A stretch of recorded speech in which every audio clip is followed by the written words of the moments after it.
I want to bring in Kris Brown, president of Brady, the country's oldest organization dedicated to gun violence prevention. Thank you so much for joining us tonight.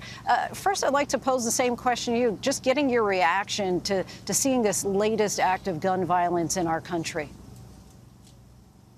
Well, it never gets easier. I mean, it's horrific to think about families spending time together at a bowling alley, enjoying time together at a restaurant, living life, and then suddenly having everything change. You know, I'm thinking about the father and son, Bill and Aaron Young. Aaron was only 14 years old, enjoying an evening or afternoon at the bowling alley, and now they're no longer with us. And it fills me with despair.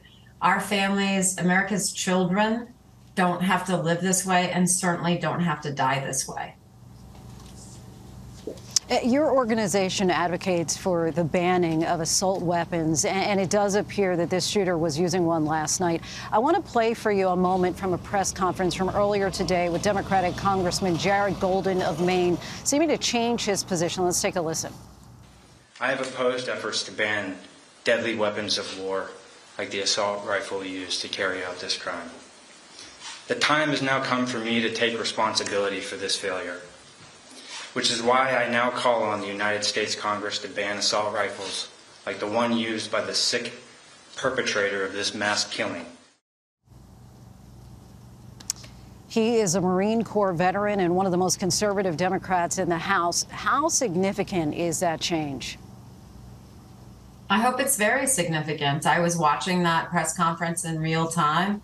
You expect too often in today's world that individuals who are in those situations, who have not supported any reasonable gun control measures, which is unfortunately the history of Representative Golden, that they can sometimes double down on that. We saw that far too often with politicians representing constituents in Parkland, etc. And I was music to my ears, and Brady is ready, willing, and able to do whatever we can to support Representative Golden and a huge number of additional members in Congress who want to enact an assault weapons ban, which is a universally supported policy initiative. Even a majority of gun owners want this to happen. I just hope that Representative Golden can also understand that there are a number of additional laws that also need to be put into effect at the federal level, expanding the Brady background check system being among them, so that Mainers can truly be protected and that all of our citizens across this country can actually feel safer. That's what he said. The illusion of safety was something I felt, and now I realize that I need to do something to enhance our policy to protect our citizens. That's how every elected official should feel. We know no one is immune to this. All of us as Americans deserve to live, exist in safe communities, and that means communities free from gun violence. No one is immune, as you say, and people here were just carrying out their ordinary activities on a Wednesday night, an otherwise ordinary Wednesday. As you know, there has been no success on legislation to ban these types of weapons, no matter how many times we see a repeat of these kinds of massacres taking place in our country. Do you think that there's anything that might ultimately change that? Well, look, there has been some success. We did get the assault weapons ban the very year after the Brady law was enacted. Of course, that was in 1994. It was a 10-year sunset. We look back and we know that that law worked, that mass shootings materially decreased during that time. Yes, there has not been the movement at the federal level that we need. We need uniform laws. But a number of states, now 8 states in the District of Columbia, have acted on their own to ban assault-style weapons and high-capacity magazines in many states. And those states that have done that have seen decreased gun violence in their state.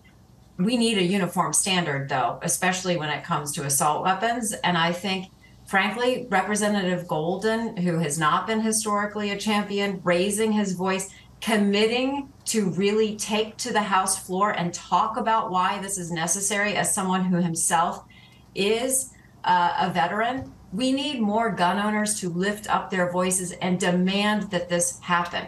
And we're seeing that more and more and more. But all of us as Americans, especially those who own firearms, who have enough, please raise your voice. Join Brady in calling for a renewal of the assault weapons ban. We need you.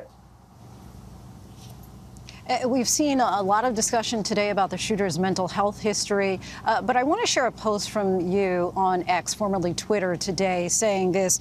The idea that mental health is at the root of gun violence is an ableist lie designed to deflect responsibility from the gun industry. Call it out wherever you see it. Explain your position there. Look, I mean, it's sort of like when you look at folks talking about Maine's yellow flag law. That's not a law that really has done anything to remove guns from individuals who are exhibiting behaviors that indicate that they are at risk. Many of those individuals may or may not have a diagnosable mental illness. The United States doesn't have any more mental illness than any other country in the world. We have a lot more gun violence. Why is that?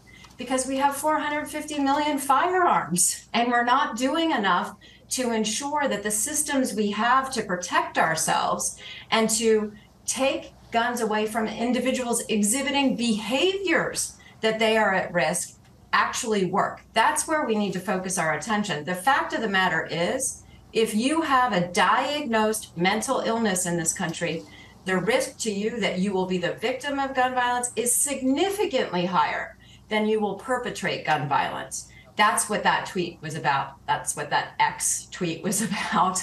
And we really want to take away the bogeyman that this is about mentally ill people having easy access to guns. It's about people who are at risk having too easy access to guns. And let's focus on those kinds of behaviors and enact actual strong red flag laws, which Maine does not have. If it did, things might be different, so that when we see these behaviors and we understand that there's a potential risk, we can take action effectively to address that risk and remove firearms when necessary from individuals who pose a risk.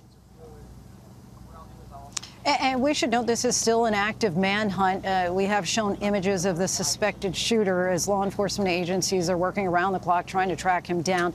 You're a supporter of the notion of no notoriety for mass shooters to avoid giving them any additional fame or attention. Why do you think that's so critical? Well, actually, that campaign was started by parents who lost children in a mass shooting. Copycat issues are very real. Look, I mean, you've had a lot of experts talking about the psychology behind this and the likelihood given that a shooter might have his or her name, usually his name, repeated in the media, that others will be, quote unquote, inspired to take similar action. You take that risk away, you de-risk it significantly when you give no notoriety to this individual. It's actually studied. Sociologists have looked at it. It's very, very important not to spur copycats and not to give these individuals any sense of glory over what happens with this carnage. So it's quite important, the No Notoriety campaign, and Brady has long supported it. We thank you so much for your time. Really appreciate you coming on. Hi, everyone. George Stephanopoulos here. Thanks for checking out the ABC News YouTube channel. If you'd like to get more videos, show highlights, and watch live event coverage, click on the right over here to subscribe to our channel. And don't forget to download the ABC News app for breaking news alerts. Thanks for watching.